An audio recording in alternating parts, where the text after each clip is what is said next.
Pessoal, a gasolina está cara aí no seu estado, na sua cidade. Aqui na minha região já chegou perto da casa dos R$6. Mas tem local que está a 7, né?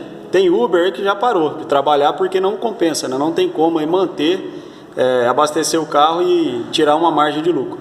Bom, algumas informações a respeito do custo da gasolina, né? A gente tem aí o ICMS, né, que é de 28%, que é cobrado pelos estados. A gente tem os impostos do governo federal, que é mais de um imposto e está um pouco mais de 11%, mas eu arredondei aqui. E a gente tem o custo de produção. Nesse custo de produção aqui, o custo de produção é a metade, né? É a metade do custo total. Eu só não tenho o valor exato aqui por litro, mas é a metade do custo total. Então você tem a extração, né? Tem o refino, tem a distribuição. Isso aqui também está relacionado ao dólar. Alguns insumos, né, que são utilizados no processo de produção, eles são cotados em dólar. E também a exploração do petróleo, né, a extração do petróleo, o barril do petróleo nacional acompanha o preço do barril internacional. O dólar está quase R$5, né? Então está elevado o preço também aí do dólar a nível internacional. Possíveis soluções. Alguns especialistas falam da questão da privatização, que seria abrir o mercado, né?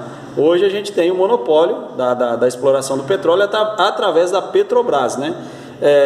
Seria abrir o mercado abrir o setor para outras empresas. Ou seja, teoricamente, quanto mais empresas concorrendo entre si, teoricamente elas iriam oferecer um preço melhor, né? Teria que ter várias empresas aí no setor, como outros locais aí em outros países aí. Só que a gente tem um problema sério. O petróleo é um recurso estratégico e geralmente as privatizações no Brasil, né, como foi a do Correio aí, elas acabam ficando na mão do capital internacional.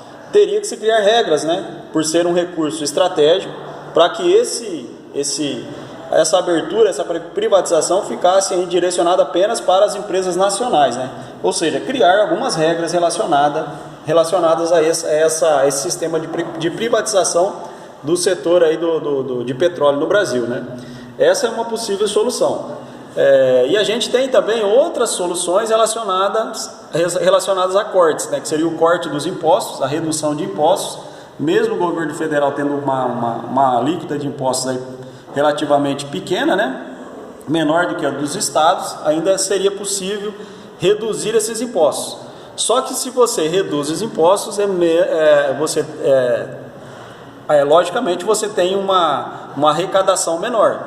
E os impostos aí, eles são direcionados aí para manter os serviços públicos, educação, saúde, né? Outros setores aí de serviços públicos essenciais, né?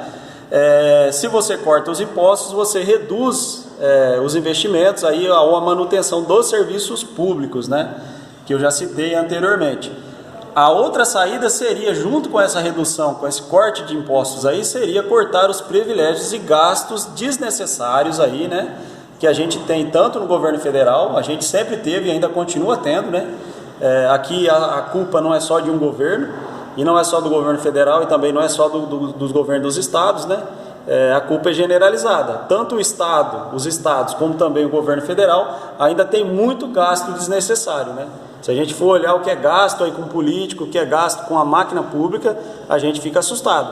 Então você deveria cortar os gastos, cortar os impostos e aí utilizar esse dinheiro que foi retirado aí dos privilégios, que foi cortado nesse dinheiro que estava sendo mal utilizado, para ocupar aí o lugar dos impostos que foram cortados aí, ou seja, para manutenção dos serviços públicos. Seria uma das possíveis aí saídas, né? Outra questão também importante que acaba aumentando, elevando o preço dos combustíveis, é a questão da demanda. O brasileiro, mesmo estando caro, o brasileiro consome, abastece o carro, né? Quanto maior a demanda, eles vão manter o preço. Na época da pandemia, no início da pandemia, teve um período que teve o suposto lockdown aí, pelo menos aqui no estado de São Paulo, e reduziu o tráfego de veículos, também reduziu o consumo de gasolina, né, de combustíveis em geral, e aí teve uma queda nos preços, chegou a perto de R$4, R$3,80, R$3,70, né, e R$4, R$3,80, R$3,70, mais ou menos isso. E o álcool, por que o álcool sobe tanto também, né? Porque o álcool acaba acompanhando. Quem trabalha com a distribuição, aí, a produção de álcool e distribuição, não deveria ser assim, mas eles acabam acompanhando o preço da gasolina. A gasolina está cara, eles sobem também. E aí, então tem a questão da demanda, a questão no caso do álcool, tem a questão da demanda e o álcool também acompanha, né, acaba acompanhando o preço da gasolina.